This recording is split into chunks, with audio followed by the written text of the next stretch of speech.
From We Are Spectacular, this is a Spectacular Marketing Podcast. A podcast about everything brand, marketing, digital and social for the food, drink and hospitality industry and beyond. So it's early Monday morning and I'm in Brighton Open Market, which is always a wonderful place to do the podcast. And we're with Ben and the team at Radio Reverb. So really excited to be in a proper recording studio where it's all looking very professional. And it's just a real joy to see lots of street traders setting up for the day and getting ready for meeting all of their customers' needs and hopefully bringing a bit of a smile to their face. One thing that's occurring to me when I'm looking at this is, what do they tell people to enable them to employ them and come and work with them? So when you're a smaller company, are you putting as much effort into employee engagement as you are if you're a larger company? Usually not, but it's a really good opportunity for you to have a think about what your purpose might be and also what you might be having in terms of a value exchange when you ask someone to come and work for you. Today's guests are Belinda and Charlotte from Fathom XP, who are employee engagement experts, and hopefully today you'll learn so much about what you can do to turn your organisation into a people organisation and also have the purpose that will make you stand out from your competitors. So it gives me the most pleasure ever to introduce two very good friends, actually.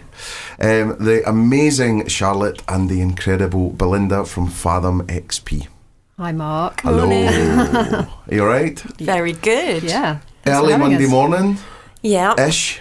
Caffeined up. Very cold outside, but we're good. Well, it's like -2 real fuel. Where have you come from? It's 5 degrees, but that's, let's say -2. Well, there's this app called AccuWeather and it tells you real fuel. Okay. So it said -2. That's why I was so big and cold walking here. Yeah, it's really cold. And so we're in the amazing Radio Reverb, which is really exciting, and with Ben sipping tea and making sure that the microphones are on and this records and all these things. So we're in the open market, which is always a pleasure to be at this time, seeing everything getting set up and people trading at kind of base level and hustling and getting some work in, which is really exciting. So yeah, it's really cool. So if you don't know Charlotte and Belinda, I've worked with them for many years now, since I was a wee boy, if you can ever believe that. And Charlotte and Belinda are an employee engagement and employer brand pair of specialists. How's that? Is that right? That's I'll it. take that. Yeah, it's quite long-winded, but that covers what we do. Yeah, you need to work on it. That's a lot of ink on a business card.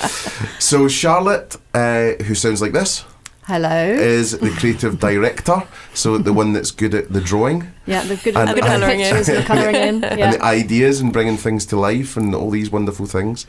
And Belinda, who sounds like this. Hello. So I don't know, is there a difference? Maybe there is. Yeah, I'm slightly deeper, I think. Bit Barry White. And Belinda is the wonderful strategist. So big brain under there and all that stuff, bringing things together. So together, awesome duo, and we work with you often on employee engagement and branding projects. So fessing up that there's a history, yes, transparency and all that. So I guess the first place to start would be just talking a little bit about your backgrounds and just how you came to become this, because you probably don't go to your careers lecturer or whatever at university and they say you're going to be a whatever, you kind of find your way there. So what sort of happened? Yeah, so I've for the last 24 years I've been working as a branding person. This is where everyone goes, what? 24 years! I don't look old enough, I know.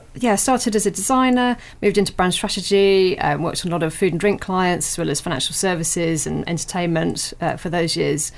But I really felt that I got to feel that branding was engaging people at too much of a distance, and I really loved the brand strategy workshops. That's what was getting me really excited to work with people on a real kind of one-to-one level, and see them really, get under the skin of what's making this, what is this company about.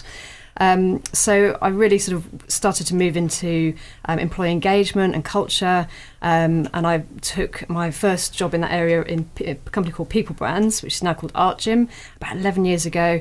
I just need to give a shout out to Eugene, which was my first boss in that sort of area. And one of our first large-scale employee engagement jobs was for lastminute.com, and Mark was my client. And that was in 2008, which is where we first met. And then the crash happened. So yeah. Was that linked? Wasn't your fault In any way to the work you did? No. Yeah, no, nothing to do with that. And our first job was to engage all 1,600 of lastminute.com's people in the strategic direction the company were going in, newly reorganised brands, and helping them to get closer to their customers. So that was what we were doing. And it was absolutely bonkers, and it was very creative, and we absolutely loved it. And that's where my heart just went to employee engagement. I absolutely fell in love with it. And then 7 years ago, I left there and set up Fathom with 2 partners. And we're focused on what we call unlocking the power of your people to bring the purpose and values to life with the organisation. So that's what our sort of mission is as a company. And what I find with employer branding is it's a marriage of my 2 passions of branding and people engagement.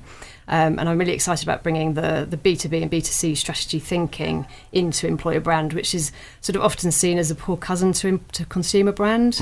So sort of really bringing that real sort of knowledge of how to engage consumers and businesses into that employee engagement. It's an important point, that, though, because, we've been talking about it when we've been out seeing clients and all the rest of it, and it just always felt like there was a B2C, B2B split at the start, which was, the B2C team's always the sexier, more exciting job to have, and all these, you get to do proper ads that people see.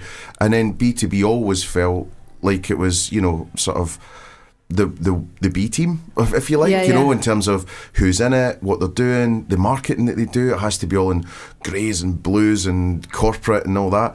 And I think through us working together, we've found that the same with, the sort of external communications and internal communications. And it's just craziness, I think, from that people seem to, just have the less bigger brains, less bigger budgets, less bigger focus on that internal thing. It just seems really odd, Definitely. And we've seen a real shift at Fathom from this really getting close to the customer to this employer brand. It's become a much bigger thing. I think with this sort of war on talent, this real people are having real difficulties to attract and retain the really good talent in the companies. So the employer brand has become much more central focus for companies. And I think, just when you're saying about that, this seems to be the brief that's coming in time and time again, doesn't it? Which is we need to attract, recruit and retain. That's the biggest focus. And also, I think I saw a CGA Peach stat. So, Peter and everyone up there and Phil, they did an amazing stat which says something like, it was the most important thing that CEOs in the food and drink industry were focused on for the next wee while. But also, next 3 years or whatever, but also it was 76 of them were putting most of their budget towards that. It was some sort of style. I probably got it wrong, but it was that kind of thing. So from that perspective, there's been a massive shift now from people realising it's a people business after all. The people who are doing well have always got that right. But I think there's a lot of people that definitely haven't. And, definitely in this millennial, centennial, Gen A world, really hard to, when there's exciting things out there that you could be doing, being an entrepreneur, convincing someone to work in food and drink is pretty tricky. Yeah, exactly. And if you don't have the right, the good enough people, then your customer experience isn't going to be so good. So the whole thing is tied together. So, ever decreasing circle or virtuous circle or whatever. Yeah. And some other exciting stuff you did last minute, but you worked on Lego and Nectar and so we've all done these cool things. We've done some fantastic work we did a big project with Nectar. We did a big work with Forth, which is a food sort of hospitality tech company. We've done lots in the financial services as well, Old Mutual, Credit Suisse. A real sort of broad gamut of clients, but more and more in the sort of food and drink area. Yeah, cool. What about you, B? So I guess I've got 2 feet, one in 2 different camps. So Right. yeah, so marketing and comms. Yeah. But also more recently digital transformation. So my background way back when I started as a journalist in Westminster, which absolutely loved. Moved in. Any stories? Any gossip? Remember bumping into Paddy Ashdown in the gym? Oh, right. Yeah, that was quite cool. Pants on? Yeah, he did. Right. Fortunately. Good. It was a really long time ago. I mean, I remember you could actually even just walk into the Palace of Westminster at the time and just flash a card, and I used to just borrow a friend's house pass to get in and out. And this is now you go through airport security, X-ray, the whole thing. Then literally you could just walk in and out, and if the police on the door knew you could just walk in and out. Makes me sound like I'm about 110. But it was amazing time. And actually, I first got to know Brighton by coming down for the party conferences. Of course. And hanging out in the Grand and the Metropole. So that was super cool. Absolutely loved that. Stayed in journalism, moved into food and drinks, went into work on the Grocer magazine, which is amazing, based just up the road in Crawley. So Creepy Crawley? Yeah, so worked there, and now they've got an amazing stable of food and drink magazines. Is that William Reed? Yes. Yeah. So I went freelance from there. I was writing about lots and lots of companies, and I kind of got really bored about writing about companies making stupid decisions, and I decided I wanted to be more involved in You want to be involved in those stupid decisions? Yeah, exactly that. So retrained first in PR and then in marketing. And about that same time, the whole social web was coming of age. And what was super cool about that, well, I really needed to get up to speed with that. Otherwise, I couldn't support clients. So really needed to get up to speed about that. But it became really obvious that the social web wasn't just transforming how businesses did marketing, it was actually transforming the nature of those businesses as well. So that's when I started getting much more involved in the whole, what was called at the time, social business, or sort of how do you create much more collaborative organisations. So how do you take the tools that were available to transform organisations and actually make them more human on the inside? Yeah. So that sort of evolved and became increasingly known as digital transformation, and that's what I've been doing for the last few years, sort of helping with people and change programmes with inside big global corporates. Inspired by digital and the world, the context of digital transformation, but very much about people change. So working with really big global brands in food and drink sector, including people like Diageo and Barilla, Tetra Pak, as well as automotive clients and financial services. So just, a really varied degree, really varied career, I guess. And then in terms of the employee side of things, then employer, I'm always confused, employer. But in terms of that, what took you into that sort of space? What was the moment that you went, it's that more than external? Yeah. I think because so we're in an age of disruption, right? Yeah. And things have... Organisations never experienced more challenge on more fronts. So consumers changing expectations, technology need to be much more environmentally sustainable. So there's a huge number of challenges facing them, and the speed with which those challenges are confronting businesses is only going to get faster. The only way business can survive and thrive is by getting the right people and actually allowing those people to work in the right way. Yeah. So there's that context. For me, there's a big sustainability picture here as well. I kind of fundamentally believe that if you're going to listen to, I think if you listen to people, business will stop doing stupid things to the planet. Yeah. So I used to think the solution was about consumer first. I think it probably still is, because I think fundamentally consumers want businesses to do the right thing. But actually you need people inside those businesses to be able to respond. Yeah. I don't know if that makes sense. It's the human element of transformation and sustainability that really motivates me. Well, I think there's people, especially with, it's going to be a topic that comes up, I suppose, the millennials and all that stuff. Yeah. But when you look at the insight into those, sort of demographics, now they're working, how they're living and all the rest of it, it's, using plastics as cool as smoking is now, which is not very, or, it's almost kind of getting horrific. So in terms of that sort of stuff, you're hiring people with that belief system, and actually they want to join companies that are seen to be doing good, not just a token, I'll paint my fascia or my sign rainbow because it's Pride, or I'll give away this product for a couple of weeks because it makes me look good. It's the people that are almost starting from there and are truly wanting to give back in many ways. So I think that's a really big hook, I think, you know, in terms of people being interested, for sure. So thinking about so this is where I've come unstuck. So employer brand, employee brand, employee value proposition. You know, the HR department doing their own thing that's got an acronym that spells something to do with the brand, the external brand of insult. You know, what's going on? What is it in your eyes? You know, what is the perfect sort of approach and thought behind employer brand and that area? Well, I mean, start off, what is employer brand? Yeah. I mean, it's really easy to overcomplicate it, but fundamentally, an employer brand is only really what people say about you when they're not being paid. So every employer has an employer brand of sorts. Whether you employ one person, whether you employ 10,000 people, you have an employer brand because you're creating an experience of being an employer, and people have a perception of what it's like to work with you. So that's the starting point. You have one, whether you look after it or not. Yeah. So then it's really about one or one and a half questions, which is it the employer brand that you want? Are people perceiving you in the right way? And how far does that employer brand travel? So those are really, for me, the starting points. It comes to all the language. It then becomes, so then you can unpick it a little bit more. So it's made up of various elements. Things like the vision, your people vision. So what sort of an employer do you want to be?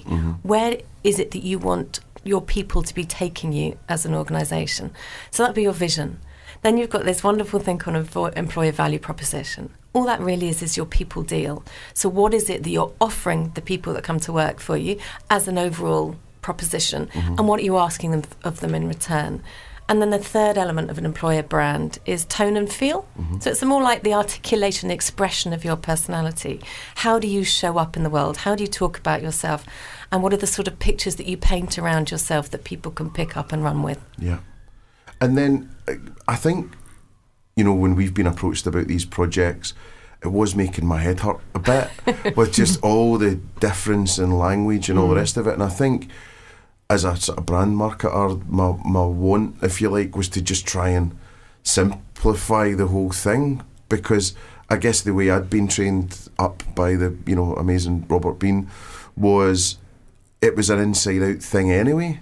So all these other parts felt like they could be part of a bigger thing without them being separatist. And I think that seemed to be where a lot of organisations were coming unstuck, was the fact that they had this cottage industry going on, which was over here, and then the main brand was over here. And I think if you look at the best brands in the world, you can't really get a cigarette paper or, you know, name between your them. Millennial reference, but you know, between some vape smoke, and you know, between the two things, you know what I mean?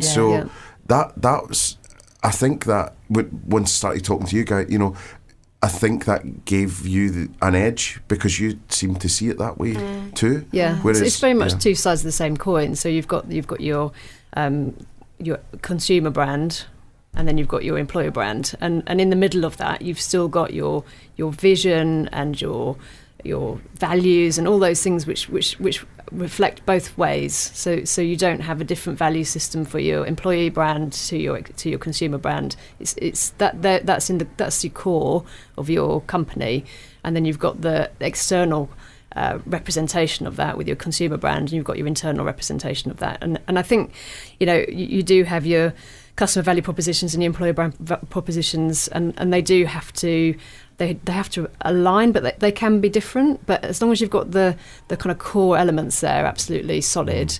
And we've got a diagram which maybe we could share with your listeners of you know, of how it all comes together, how we see it coming together. Yeah, we can definitely post that up. Yeah. That's, you know, for sure. Yeah, great. And is there anything else about employer brand that's misunderstood, or, you know, anything else out there, you know, where are companies sort of getting it wrong? You know, anything like that? Where have you sort of seen that I happening? think where it's sort of a logo or a strapline. I think that's where it kind of goes wrong. I think of understanding it as just what our employees think we are. It's not that. It is this value exchange of what they want from us and what we're prepared. What we're giving them in return for their hard work and their time and their commitment and their, all this stuff that they give a company. What are we going to give them in return? And it is that value exchange is what it is. I think there's quite a lot of confusion around what it is, what employer brand is about. And I think where it's just a sort of, a logo stuck on the top of something, and so a few bits of recruitment ads that go out. It's so much deeper than that, and I think it rolls out into the experience for every sort of touch point of that employee's experience of you, whether they've just stumbled across you in a mate's social feed, right through to seeing that job ad, right through to that first interview, the induction, the training, the development package, the benefits package, and then also beyond. How are we going to help you to develop beyond this company, and how are we going to help you, and just that whole employee journey, seeing it from the employee's perspective rather than you as a company. Well, that's interesting, right? So that's something that's made me feel a bit sick, right? Sorry to hear that. Yeah, no, like from companies, because it's the difference of a wine connoisseur talking about wine versus an everyday drinker. So the professionals that are doing it, the language and how they go about it, and then what they push onto the staff. They've probably never met a staff member. They're of a social class perhaps that are more educated, more higher. And I think you've got to almost go at the lowest common denominator and give it, the granny granddad type of test to go, how can you get it into their language and how can you make it mean something? Yeah. But when I think the trouble is they don't put that filter sometimes on this, where they'll say, this is an employee value proposition, or the manual is so corporate and gobbledygook and business speak that it's not really, and I think if you wouldn't feel comfortable talking to an employee in that way, then you probably shouldn't do it. And I think it's, you've got some branding expert in with the senior team thinking they know, and I don't know if they do. So I think having that cross-section of people, I think, is always a really, or not having too strict a process in that way, that having the core of it, but each organisation is going to be so different. If it's a call centre to a pub to a restaurant to a delivery thing to a drinks manufacturer to a brewery, it's so different, But I just feel anything that I've seen when I've been a client as well, obviously not last minute, it was very different, but it's just turning that. There's a process, it's Sausage Factory, you go through it, you get a manual, let's have a family tree. And, it's everyone's dream to run a restaurant, and it's like, it's not, it's really not, So I think that's, I'd see, just from being a client perspective and what I've seen, I think it's not always right. I think it should be, from the people. Absolutely, and I think that's sort of that bottom-up approach is how we approach it. So starting with it, we always start with interviews, whether from within the company, senior stakeholders, right through to if it's hospitality, food or drink, the KPs, the general managers, the front of houses. What is it? What's their experience of this company like? And that's the fun bit. Yeah. Getting to speak to those people and finding out their story. Well, you could never second guess that. No. In a room, know. Exactly. I mean, if you just try and do it in a boardroom with some expensive consultants, you're not going to get to the answer, because the answer is truth. So the answer is, how is the experience of working here? What is it actually like? And it's got to come from the heart. That language has got to be heart-led language, not head-led language. So well so it's what have you got in that bottle? It's just gin. And also the application of that message, it's got to be able to be localized. So I do work with lots of global companies, and what's going to work well in one market might not work well in another market. So it's got to resonate. And I always have this image in my head of like a Venn diagram, which is, what is it that I as a brand or an organisation want to say about this? What's true for me? And then it's what's true for my people. And the employer brand actually sits in the middle of those two things. And that's what you need to express. And again, it's with heart language, not with head language. You ducked out of the head-led language. Second time round, that was much better. So why now then? Because there's so much buzz about it. We're getting a ton of briefs about it. Everyone seems to be focusing over that way. What's the sea change been? So obviously employer brand has a significant impact on your ability to hire talent, your cost per hire, and the staff turnover. That's what it's impacting. And that impact for companies is only going to get greater. And we see these sort of in three main areas. So that we've got, obviously, UK unemployment is at a 44 year low at 4%, which is incredibly low. And obviously Brexit's lying in wait to impact everything. We don't know its full effects, but it's already being felt now. Changing expectations, so people have different expectations from their employee, wanting more flexibility in their work and better work-life balance, and also for their well-being to be looked after more and more, with mental health issues coming forward. And they also want to work for companies who are, as you said earlier, Mark, who have strong purpose, especially the younger generations. But I do feel this is a whole sea change amongst, I feel it. I'd like to work with companies who have a strong purpose. And also, I think there's transparency. There's more and more transparency on what companies really like to work with. So platforms like Glassdoor, and we're seeing 91% of candidates who are in demand check these kind of review sites, so they know what a company is like. There's no more sort of closed doors on this. It's all open for anybody to see what that company is like and what people are saying about it. So that's what this is, the kind of context that we're working in.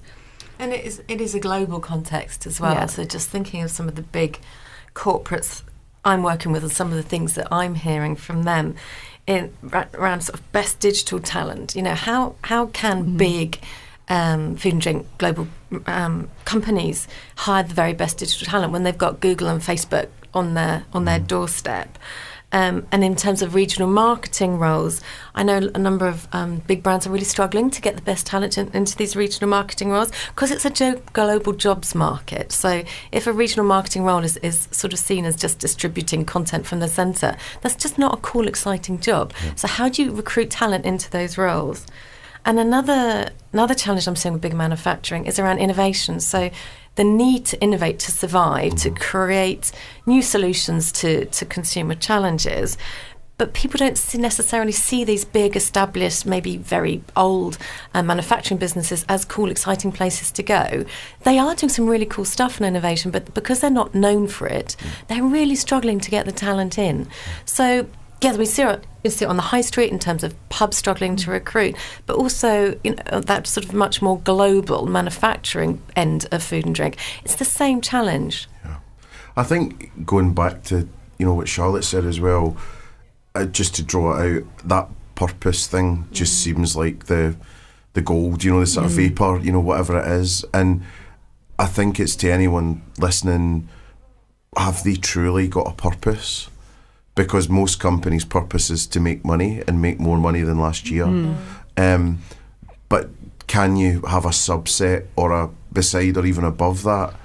What's the true purpose of what you're trying to do? So is it changing communities, or is it inspiring people, or is it a place for people to connect, or taking it to that higher level? And it's not an easy thing to do when you've got a legacy business that could be 10, 20, 30, 100 years old. It's really difficult to retro that. And also people above a certain age just won't get it.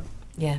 They will not get it. Yeah. The sort of 60-year-old, sort of white CEO, whatever, from that perspective, it's difficult for them to wrap their heads around it. Because even when I was younger, it was your boss saying, you're doing that, okay, when, by, how high do I jump, what? It's just not like that anymore, even we see it in our agency. We've got, mostly millennials working there, And it's very different where you say, I need that doing, and here's what, and you explain it and everything, but you get, well, I need to understand why I'm doing that. And you're like, what? Isn't that cool? Yeah. I find that just a breath of fresh air. I think there's been so much purpose abuse. Next time, I'll get them to call you.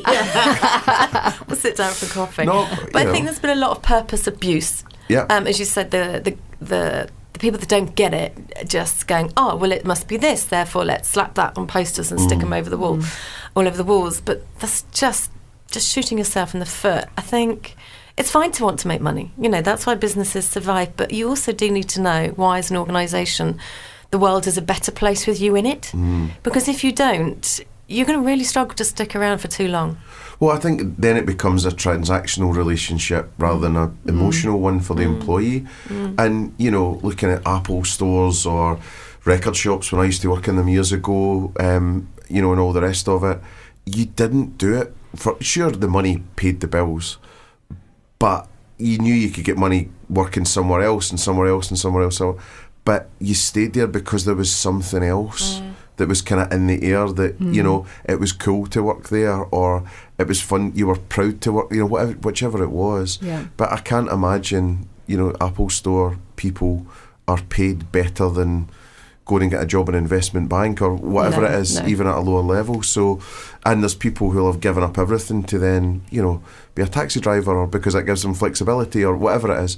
So there's so much more complexity now, rather than it being like that Lowry painting where everyone's leaning into the rain going to the factory. Do you know what I mean? It's so different now. Yeah. And at the end of the day, you're now working for them, which is the switch that people don't see whatsoever. Yeah. And that's a big thing, I think, for sure. Yeah.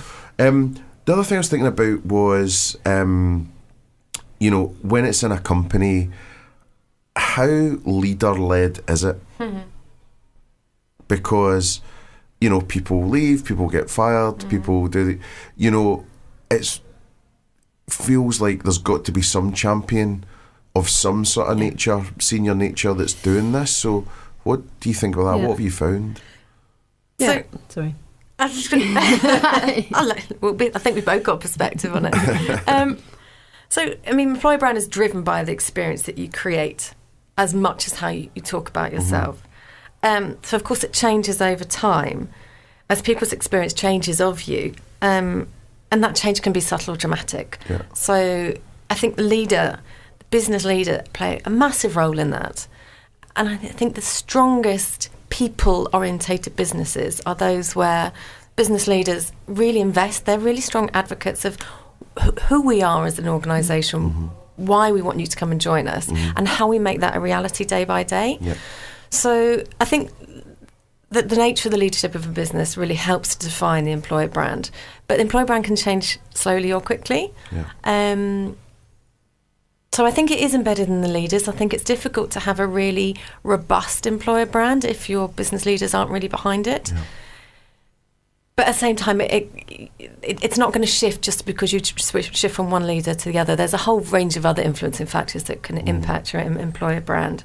So even sort of things that have happened in your past suddenly coming up and biting you on the bum. So there's some interesting stuff going on with the BBC, with Arcadia, with Google. So that these were all sort of traditional, well, not traditional, but recent poster boys and girls in terms of that halo employer brand. So nothing that's happened specifically in the leadership has changed there, but those employer brands are beginning to come into question, or just, they're raising some questions in people's minds. So leadership is one big part of it, but there's a whole gamut of things can impact your employer brand. So I guess it feels like it could be a death of a thousand cuts rather than one thing. So over time, if the right leader isn't in place, but really you're wanting your chairperson, your CEO, your C-suite, all the way through, you want everyone making a decision to say we're going to be a people-led business, because if it's a project and seen as a project, or it's just from HR or just from marketing, it doesn't seem to cut through really, does it?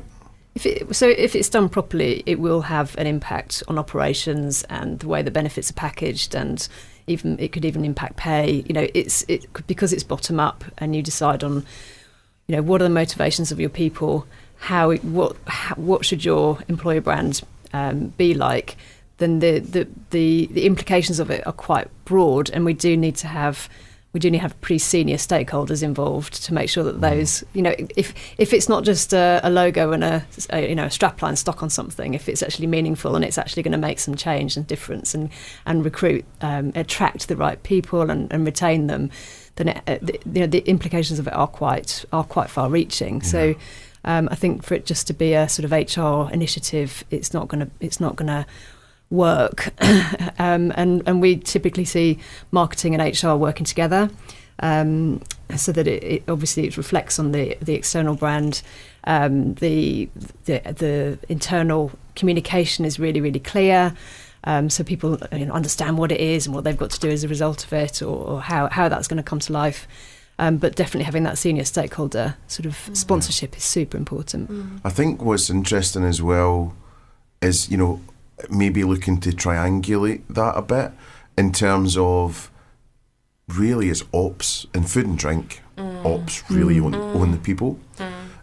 So, and they're the hardest ones a lot of the time because, they've got pressures and they're trying to run things and, but actually if I had to choose anyone to sort of lead it, I think actually the operations team would be one of the best ones to go for, from that perspective. But I mean, it just depends on every organisation.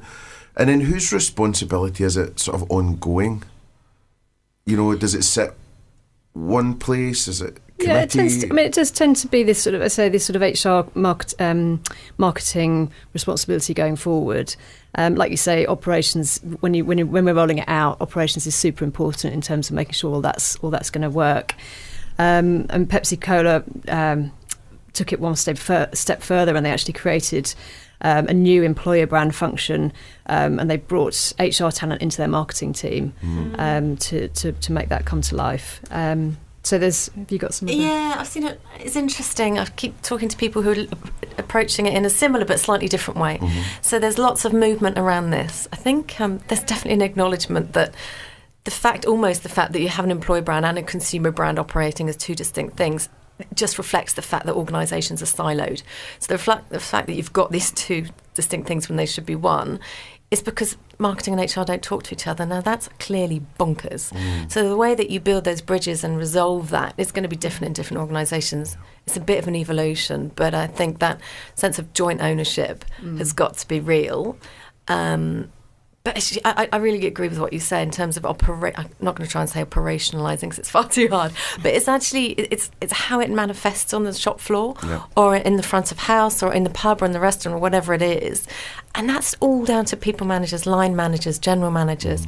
They're the people that own it and carry it and make it real for everybody on a day-to-day basis. I think it's almost back to the lastminute.com stuff, and with wonderful Simon Thompson sort of leading all that stuff, and he was right in that he didn't want a brand department, and he was like, actually I want everyone in the organisation to be this brand custodian and love it and be part of it, and I mean that takes a while to embed that stuff, but I definitely feel he was right, that it shouldn't sit one place, for example.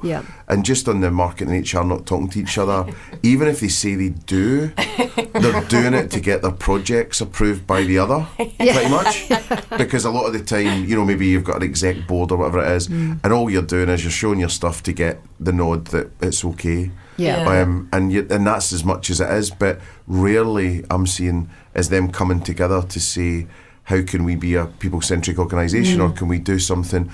Can I help you with the internal side of things, the comms, and then internal comms, I mean, even when I was back at Barclaycard, I saw it move about 3 times. Yes. Internal comms is a marketing thing. Oh no, wait, it's an HR thing. Oh no, marketing's got it back. And it was just like this hot potato that no one. That conversation's still very alive. It's, that hasn't gone away. Where does internal comms sit as a conversation? Where does comms sit? It hasn't gone away. So that's definitely something to look at for sure. And then in terms of sort of large companies versus small companies, I guess, we work with a mix. And then a lot of the smaller companies, I'm even just looking at one of the stalls across the road, so they're kind of like, well, I'm too busy just trying to sell stuff. And, So how is there an SME version and a larger how do you persuade people that if they are just one stall or shop or whatever, that they need it as well as Apple? How does that work? I think it's a great question, but it's sort of a common sense, or it's a very human answer, I suppose. It's even if you're just employing your very first person rather, you should take an active decision about how you want to be as an employer and how you want that person to experience you and the business as it grows. So even if you just sit down and start to think about it, that's a starting point. It doesn't mean you need to do anything different, but just be really cognizant of how the experience that you're trying to create. And as you grow, keep that alive.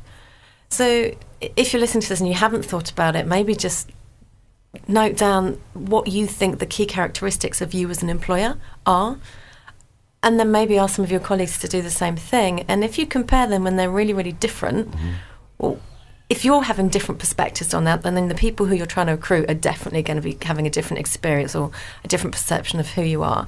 So at least just try to nail who it is that you want to be, how you want to be as an employer, and how real that is. So if that's, be really aware, is that aspirational or is that the reality? It's okay to be a little bit aspirational as long as you're working at how you're going to plug that gap. But just have a sense of how you want to be as an employer, what experience you want to create, and then work towards creating that every day. Yeah, because I think that's the killer question, which is you saying it in a very nice way, which is, is this true?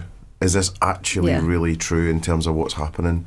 Because so many people will say that it is, but then actually when you get to it, it's nowhere near. And the boardroom believes it.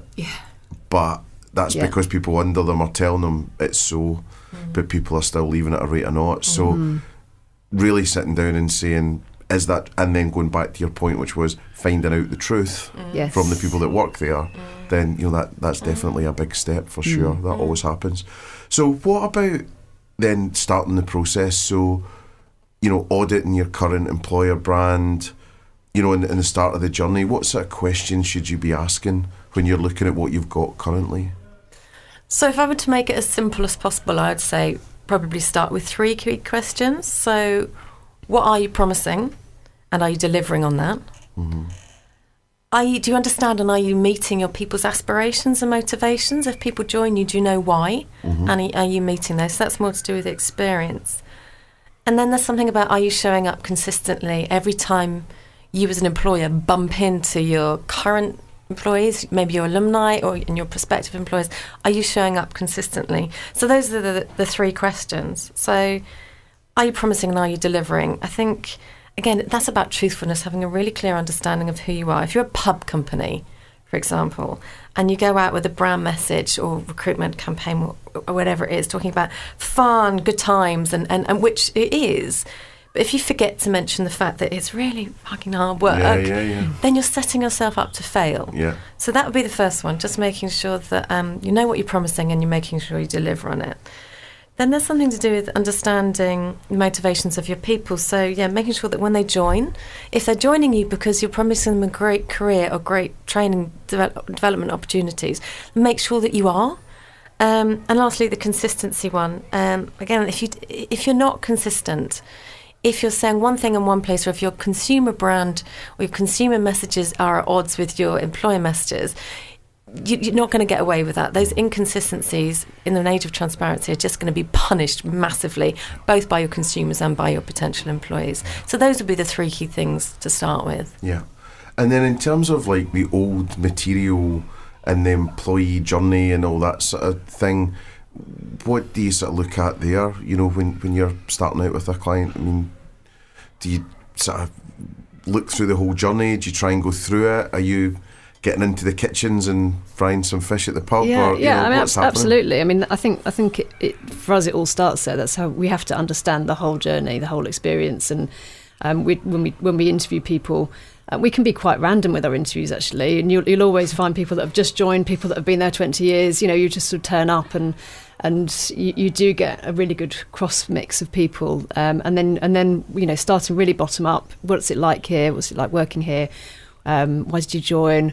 What are your dreams? Those sorts of questions, open questions. And from that, you can really understand their journey. From I came into a pub recently and I really liked it, and I was just chatting to the guy at the bar, and he said, we've got a job, we've got a job opening up, and that's how I joined, and I've been here for a couple of weeks, and it's really exciting and fun.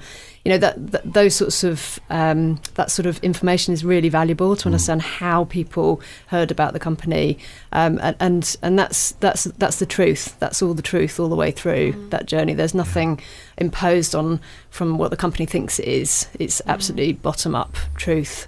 I think it's interesting because it almost crosses into like insights and stuff like that, the red, blue, green, yellow thing. Yes. And it's almost that, communications and the art of the received, almost working for someone's the same. So that person that's employing you should be moulding your experience slightly to you personally too. So if they realise that you're a triathlete or you really love football or whatever, that's good stuff to know just for conversation and look interested in the person.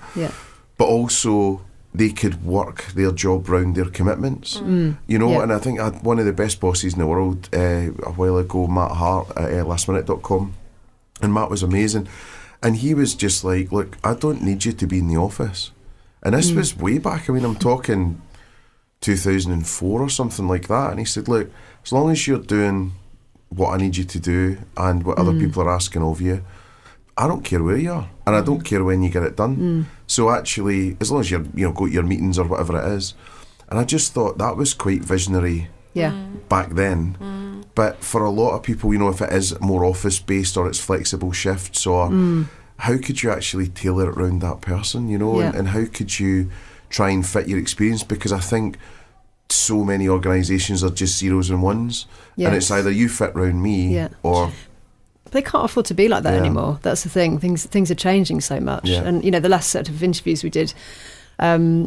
with some employees, this guy he's studying to be a photorealist artist, and he's able to have his job in this pub group alongside his studies, and this is his goal. And I was so heartened by that, because the company was giving him a lot of flexibility to be able to do that, to be able to have to be able to study alongside it.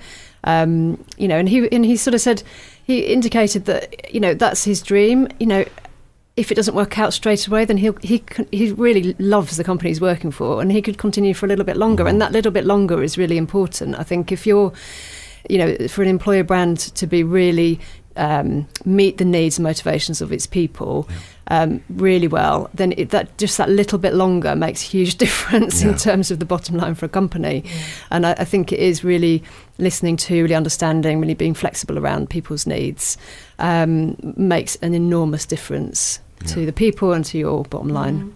There's a kind of like a 3-letter acronym TAT. So trust, autonomy and transparency. It's not the most positive one, but it's easy to remember. So we've already talked about transparency. It's a feature of the digital age, right?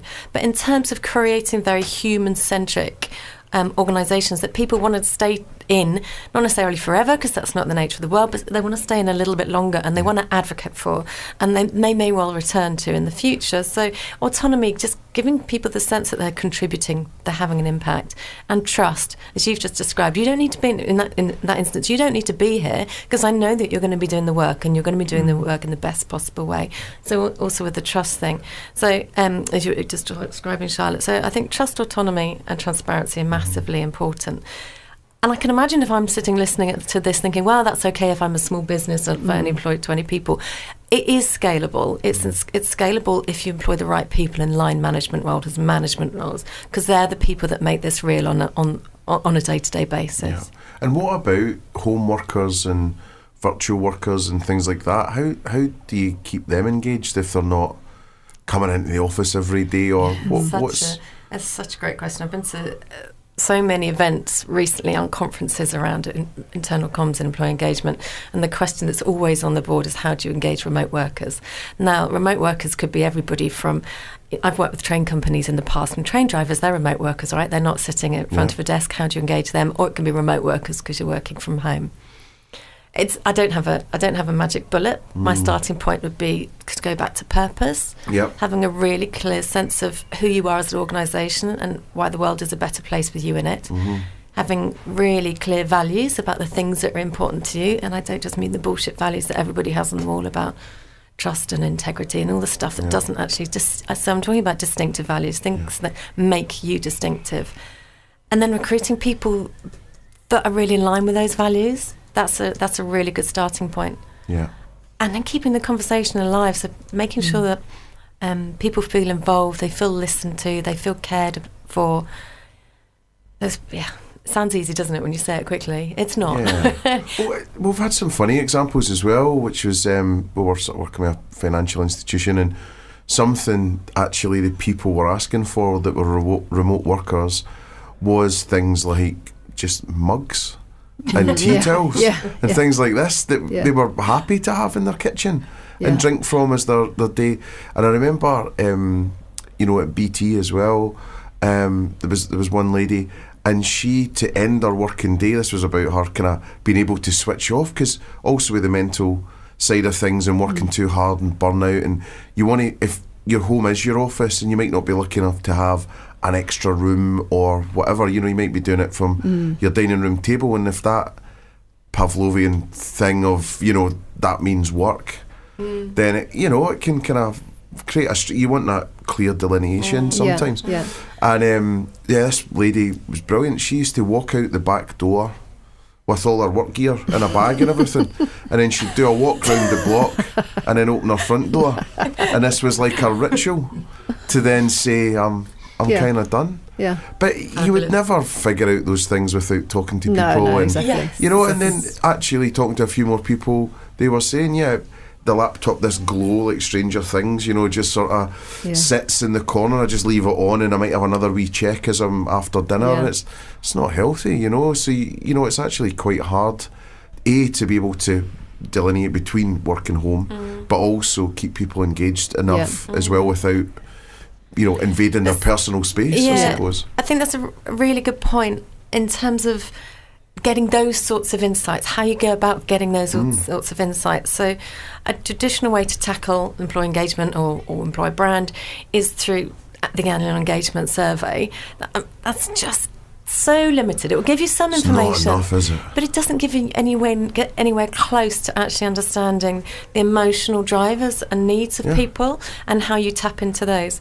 And also that truth that we were talking about earlier with regards to who are you as an employer, that actually sits in the people's emotional engagement to you. So the one-off annual employee engagement survey ain't going to give you that. Or biannual or triannual. And you're just like, 3 years ago, and like, it's Trigger's Broom, where the heads changed 20 times and the handles changed. It's a completely different organisation, and there's about 4 people left that did it then. So it's madness running off that data. Yeah, and those off the peg surveys as well, the ones that everybody runs, they're not telling you anything unique about you. So if you're saying that your values are X, Y, and Z, and that you want people who are driven by whatever it is that's uniquely you, and then you roll out some bullshit standard employee engagement survey, you're not finding out anything that's relevant to that nature of that specific, precise, truthful relationship between your people and you. That's what we want to know. And it's not a one-off survey, it's a ongoing conversation that reveals stuff. So HR metrics are a great way of understanding the impact of your employer brand, but actually understanding how it's being lived and breathed and how well it's sticking people to you. That's about much more ongoing diagnostics and conversation, and really getting into that deeper emotional connection. No, definitely. So before we started, I was fiddling with a tripod and all these things. You were talking about this sort of 9 principle process. So what's going on with that? Where's this came from? What is it? Yeah, I mean, over the time we've been looking at lots of companies that are doing employer brand, the good, the bad, and the ugly. And do you want to name and shame? We'll name some of the good ones. And from that, we've sort of defined these 9 principles that we work to, which is what a real world-class employer brand looks like. Obviously 9, we could be here for the next sort of 5 hours if I go through all 9 of them. So if we maybe focus on sort of the top 3, but we could put them up on the podcast or something. Yeah, we could do that. Show notes. Yeah. So I think the first one is we call it start with the heart. Start with the heart is we've talked about it quite a lot today around purpose. So increasingly numbers of people are looking for something more than a job, and more people are looking for opportunities to have a social impact on their community. I know this is a sort of millennial, centennial sort of trend, but I think increasingly it just goes across everybody. I think it's almost like global consciousness is moving towards this. And then I think, it's something around 88% of people say their job's more fulfilling when employers provide opportunities to make a positive impact. So that's a huge proportion of people. So we say, go for the emotional connection, stand for something. Being rational makes people passive, and being emotional makes people act. So I thought you were going to say totes emotion. A totes emotion. You're going to go Only Ways Essex there. It's going to be quite exciting. And I think, you can start from the CSR activity, but it might not all be in there. It might not all be in. We've got to call bullshit on this as well. In terms of the CSR stuff, man, it's a tick box exercise, and it's something to do with the CEO's local charity, or it's something to do with doing a favour for someone, or it's something just piecemeal. Yeah, well, I think that's a really good point. It's the piecemeal much. Bit, Mark, that really that we find. We look at the CSR pages, and it's so sporadic. There's all this weird and wonderful activity, and but it feels stuff they have to do most of the time, right? Yeah, stuff Modern they have to do. Slavery Act. Well, everyone has to do that. Exactly, and I think with heritage brands, especially, you've had a build up of all these things that they've done over the years, and it's all sort of collected under the CSR page. But there's no umbrella for it all. What's the big defining idea here that we're getting behind as a company? And I think that's where the most successful companies with their purpose is really quite singular. Yeah. So you can understand it. There can be a lot of activity that runs underneath that, but this sort of singularity. So we understand what this company stands for. Yeah. And I really like the BrewDog Unicorn Fund. I don't know if you've come across it. I'm sure you have. So they're giving away 20% of their profits every single year. So 50% of that goes back to the employees, and 50% goes to the charity that's nominated by the team members.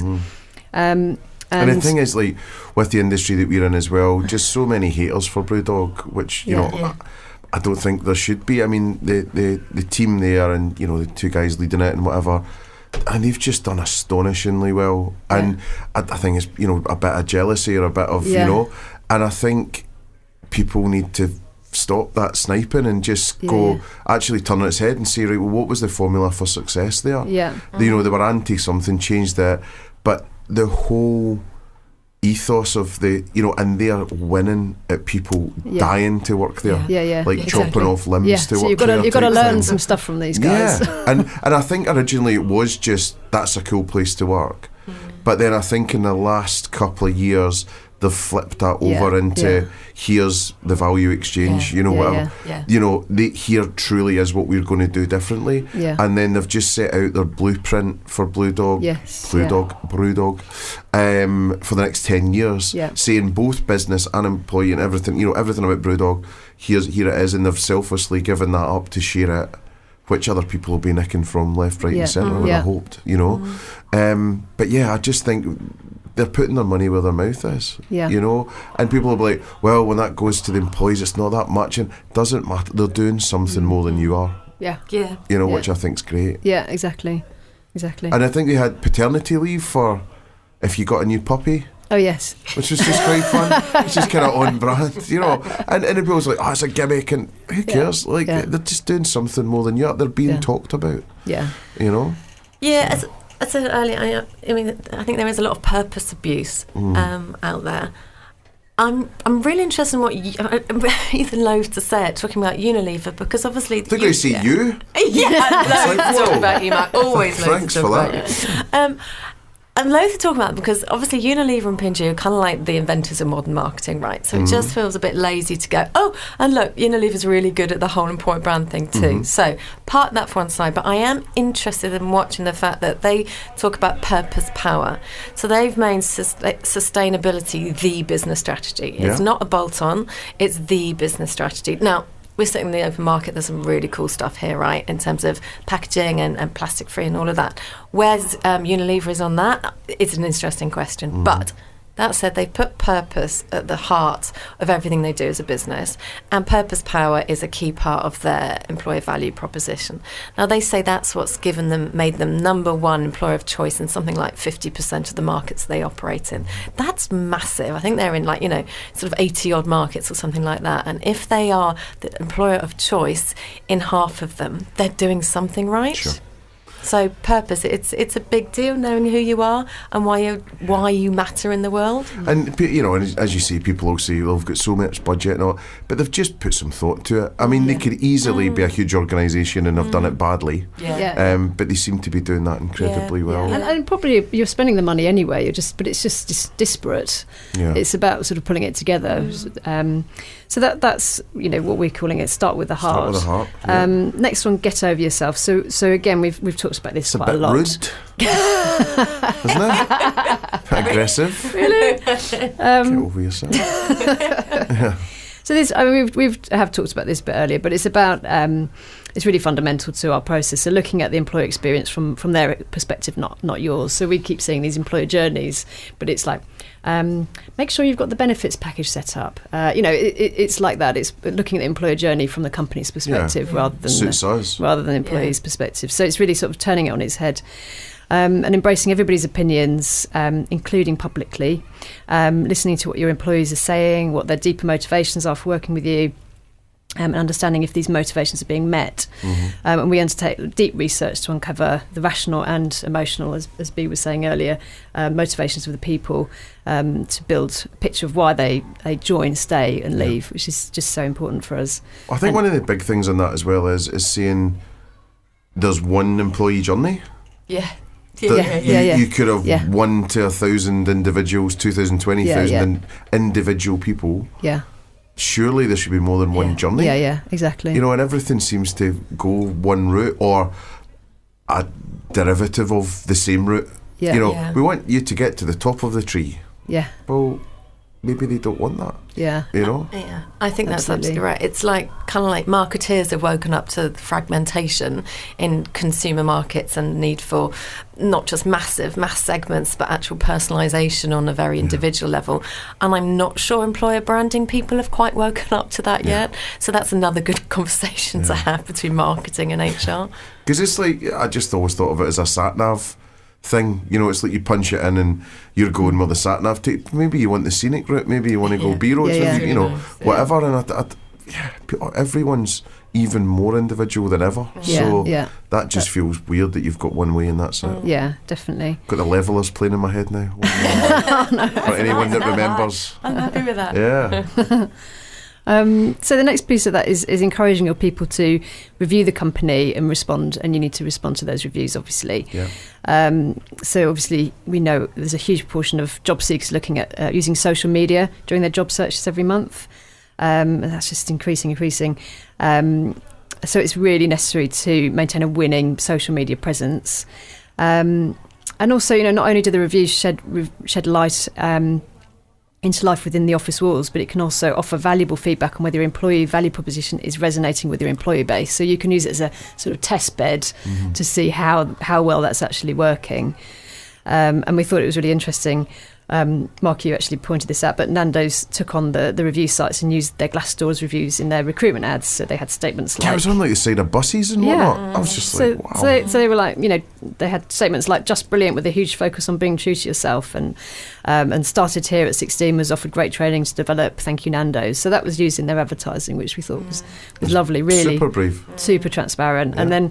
And I will revisit Brewdog again, because I don't know if you've seen their T-shirts, which were they used.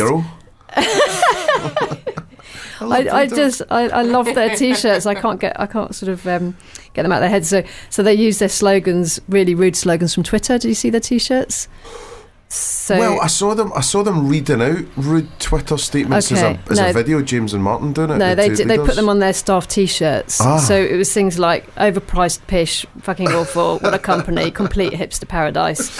Was that mine? That was yours. That's yeah. spectacular, Mark, We quite like this one. It was garbage, overpriced, full of crap. Cheese board is all right.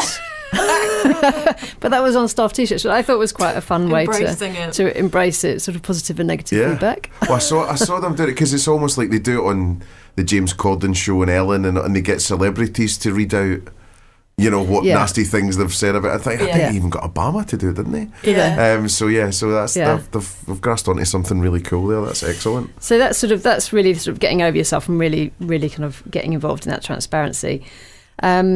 And then the third one we'll talk about is celebrating the good stuff.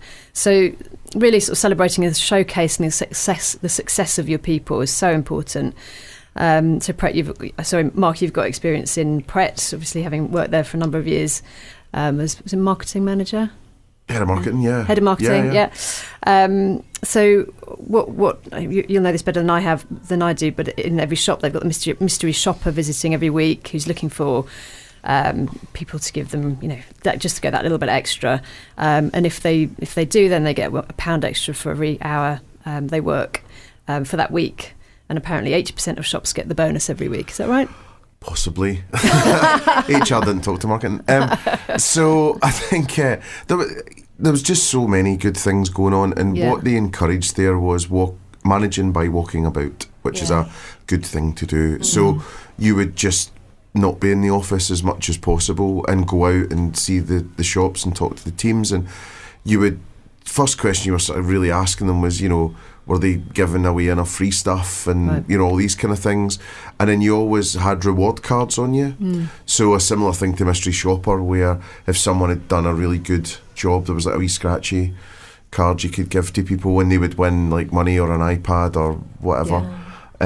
So yes, I think that was always really good. So they're so focused on the people side of things, and I know obviously in the news have had their troubles here, and there's a latest thing about New York about underpayment and stuff, but again that's just surprising to me, because knowing the organisation and knowing the lengths that they go to really consider these things, it feels to me like the last thing Pret would do is to try and undercut anything. So but I think back to what you're talking about the loved brand side of things, they've got so much credit in the bank.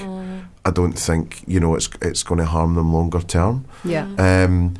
But they just really meant it, and even they've got high street presence now for their recruitment centre, right on the main stretch of Victoria Street, right next to John Lewis head office, one of the busiest little bits you could think of. So it's just intense. It's almost like having a job centre on the high street. They always had it in Victoria Station, but they've had to move it. So that's why they're up there. And I think there's just a certain amount of confidence as well by people who are coming here to work as well. If you see one of those everywhere, whether it's that or Starbucks or whatever. It's an affinity. Yeah, and there's and Pret's seen as maybe a slightly posher, nicer place to work for if you talk to people or whatever, potentially, against the competitors. But again, if you see that, it's going to be at least in your repertoire of who you're going to be applying to. And a lot of people will be thinking, if they're best in class, even if I go for a year or 6 months or whatever, certainly what I did, it was only a year sort of contract, to go in and learn from them. And that was, you'd work hard, but you would learn also, rather than you'll just work hard, which is why I've left other jobs in the past. It's so interesting, isn't it? Because what they've really achieved, and as you say, they have had their problems, but what they've really achieved is that halo effect. So people are actually drawn to it, and that's kind of like the holy grail, isn't it? I guess, of effective employer branding. And on that sort of celebrate success line, it's both. What they do is great in terms of recognising success, recognising individuals who are performing really well, and just telling those stories inside the business, and then telling those stories beyond the business as well. So I think there's something about storytelling. I know it's a bit of a buzzword, but I think it's really, really important in terms of getting the employer brand out, because it makes it so much more than creating an attraction campaign, which is always going to feel a little hollow. Whereas actually, if you focus on telling those very human stories, so recognising brilliance in the business and then storytelling around that that just goes a long way to, I think, creating and radiating that hero effect. And they've always had a purpose. Yeah. Right? So back to purpose, from early day one, or, day 100 or whatever, the story that Julian tells that started it with Sinclair, then, they were chucking out food at the end of the night, and then they saw some homeless people, and they were thinking, this was Julian's exact words, this is madness. This is madness. Why would we? And then from there came the selfless, sort of giving waste food at the end of which was good for everything. So it was good for them, it was good for waste, it was good for the planet, it was good for the people. It was just, and then it had that, as you say, halo effect. And then on top of that, getting heavy stuck into the apprenticeship side of things, where they were, even having people that were, offenders right then, they were getting day release to come and work as well, which was, just incredible, and so many people would just run a mile from. So it was, kudos to them for going and doing that, which was quite incredible. Yeah. So yeah, definitely. And also, just on the Celebrate the Good stuff as well, another thought is awards and all that, right? Well, yeah, this is really interesting. Yeah. When we were recently, chess keeps getting to the top of the Sunday Times Best Place to Work list. So what's chess? And chess are relatively small. There's about 500 the people. Musical? No, they're a telecoms tech company, right? Mark. Okay. Uh-huh. There's only about 500 people there. So it's easier to have a fantastic culture, and when you're smaller. So admitting that they've got an 18% staff turnover, which is really good. And when you investigate, what is it about it? What are they doing that's so different to everyone else? It's not massively different, but they're really, really good at entering awards and PRing themselves up to the hilt. They've won so many awards. They get benchmarked. They obviously get into the Sunday Times. They put a lot of effort into expressing how good they are to others, and to entering awards. And I think. I just think, I was really trying to investigate what is it about chess that's just so completely different. And I'm sure they're an amazing company to work for, because they do wonderful things there. But, they have got this incredibly low staff turnover, and so they're doing something very right here. So they're really attracting some good people. Yeah. And I think those awards are definitely helping them. Well, I think it's just almost going back to get over yourself that you were talking about. It's like, a lot of people are like, we don't like to boast and we don't like to brag, and we're just humble and get over it. Get over it. It's dog eat dog out there. It's the war for talent, I think you said earlier on, which is brilliant. Yeah. So, from that perspective, it's like, just, you need to be shameless and just get on with it, and just apply, because you'll complain when you don't get the people, and then you'll wonder why. It's because it's hard work, and you've got to have a bit of a brass neck. Yeah. And you've just got to go for it, So that's definitely a big thing, is you're just going to have to, sort of take your inhibitions. Take your inhibitions away and, be more American, be more Gary Vee. And I think there's something also about that we heard, well, that's not really our demographic. Our demographic doesn't read the Sunday Times. They're not going to be that interested. But the mums and dads are. Yeah. And if you can pass the mums and dad test, the sort of centennials coming through wanting a job, if your mum and dad are like, oh yeah, that's quite cool. Yeah, that's a good company to work for, because they've heard about them. They've won an award. They're well known to take care of their staff. You've already sort of you've gone quite a far. Yeah. Just doing that. So, but although you don't read the Sunday Times, it's the same as seeing a something award for the best burger 2018. Yeah. Although you don't subscribe to that website or maybe even know it, or it's an award, and you're thinking, well, they must have something. It must be good, because you don't have to be a subscriber. So I think that's right for sure. Yeah. And then, is there anything else on the 9? Do you want to sneak any of the other 9s in? I will put them up in the show notes. Which one do I love the most? I suppose I really, the one that's popping to my head is work your network. Because it would be bonkers to be, I hate the expression, in the digital age, which of course we are, that goes without saying, but actually the world is networked, the world is connected, and the people who are working for you now are connected to the people who will work for you in the future, and the people who used to work for you should still be part of your network. So just thinking in terms of networks and conversations and connectivity, don't think of yourself as an island, and work that network. Because if you think of the people who work for you and your former employees as your advocates, as your ambassadors, they will bring people to you. So use that network in the nicest possible way to think about connectivity. And not that rubbish deal usually as well, as if you bring someone in to get employed, you'll get £100, but they need to stay till they're 60 and get a carriage clock. And it's just like, oh, man, really? I just think I think you could give it up front, or just give it something a bit more instantaneous would be better, than just like, because it just seems like a swizz, doesn't it? It does seem a swizz. I mean, and also there's other stuff that says that it sets up the wrong sort of behaviours as well. But actually, if your people genuinely love the experience of working to you, if they work for you, if they're getting something from it, they're going to want to tell people that it's a great place to work. Yeah. So find those people. You don't need to necessarily incentivise them with pure cash. So we've done all of it. We've done the audit and we've done the whole thing. Everything's great, champagne corks and simply the best, scone and all this. Then reality hits. So when it's happening day to day, what changes would you expect and over what sort of time? What would happen there? Yeah, I think because we look at the employee journey right from, like I say, from the whole kind of seeing my mates' social feed about working at that company all the way through to leaving at the end. So that whole journey, it does affect everything.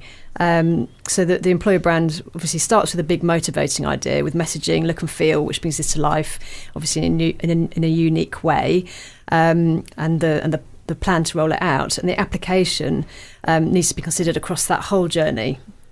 From the social feeds to reading the reviews in the Glassdoor, to reading the job ads, the hiring process, induction, etc. So it also can inform the kinds of events you sponsor and initiatives you do to drive that recruitment, your employer reputation. So it's really is very far-reaching. I know that sounds scary, but I think if you go into this in the right way, you figure out what it is, and then you make your plan, and that plan's staggered. You don't have to do it all at the beginning. You can stagger it over time, whatever we think the quickest wins are, and then what we need to do in 6 months and a year's time. And you've got that plan, then you just work to it and you roll it out. So it isn't scary.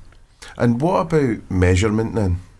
What's the sort of KPIs for it? Where would you focus on? So it's traditional HR metrics. So things like how long people are staying with you, how many people are applying for a particular job, quality of the people or quality of the candidates who are applying. You can also look at things like, as we've talked about already, kind of like what the conversation is around you. So what the perception what the conversation is like across external sites like Glassdoor. Also, go over the whole annual employee engagement survey. It's much more about things like how well are we meeting people's expectations and needs, how well are we addressing their key motivations, and employer promoter score. Would you recommend somebody to work here and why? So there's a range of traditional and less traditional metrics that you should be looking at in a sort of much more of an ongoing live way rather than the annual engagement survey. And is there an argument to say that you might even do employee engagement surveys? Because let's say you've got 1,000 employees, you could dip 100 of them absolutely every week or something like that. Yeah. I think a lot of the online tools that I'm seeing do regular drip feed questions. Some to everybody, some to specific groups. But also, again, to go back to the operationalising bit, actually equipping your people managers to be having regular stay conversations with people. Why do you stay? How are you meeting your needs? How can we better meet your needs? And sharing that insight back into the business. So an exit interview gives you, it's looking in the rearview mirror. It tells you what happened 6 months ago rather than what's live and current now. So having that so metrics, yes, but conversation and insight, yes, also. There was a thing the other day I saw around having a stay interview, rather than, so I mean, you could even red, amber, green it, if you thought someone might be looking to head, or it's just something you do regularly as a check-up to say, what can we do better to make you stay? So we can maybe look at something like that. It's equipping line managers, people managers to have those conversations. Those are much more coaching, mentoring, much more human conversations. So I was just looking at time, and I was thinking we might want to get on with our lives and things like that nature. There's a lot of snails to go and look at in the market. There'll be more really snail random. stuff. You need to explain. Yeah, we'll put it in the show notes. Wonderful charity around about here. There's snails all over Brighton, which are telling you to slow down a bit, which We I love think, the you know, snails. I think it's a good idea. Yeah, just take it easy a bit. So the last couple of things I was going to say was, what about making sure that it's lived every day? Yeah, it's interesting. So your people vision needs to come from your business purpose, right? It needs to be, and it needs to be in line with your values and why you exist in the world and how you want to be. It then translates into this, what we talked about, the EVP, the employee value proposition, which is basically saying, you come to work for us, you give us this, we'll give you this in return. So that, then, the EVP becomes the litmus test, the daily measure against, are we doing the right things? Well, are we delivering what we say we're going to deliver? And am I asking you what I said I was going to ask of you? Yeah. Or am I going beyond that? Yeah. So that's how you live it every day. So it's like living the purpose or the values every day. It just becomes an ongoing daily conversation. It's that everyday litmus test of, am I doing the right thing? Well, it's in line with this, so yes, I probably am. Yeah. I guess another thing you could look to do maybe is put it into the customer's world as well. So maybe rating and reviewing people against maybe there's the values that you hope to be living, and you could change perceptions that way as well and just sort of start to track, you know, we're having a good day, a bad day, and where are we against. So it could maybe call on the customers maybe to sort of help as well. Could be quite cool. And then the very last thing was one tip. So one tip for, you know, anyone listening about how they can get started on their journey of sorting out their employer brand. Can I have two? Do what you want. How long you got, Ben? So I'm going back to my Venn diagram. So you want to know how people experience you currently, so listen. So that's my first thing. Listen. Ask people who are working for you questions. Go on the review sites, find out what people are talking to you.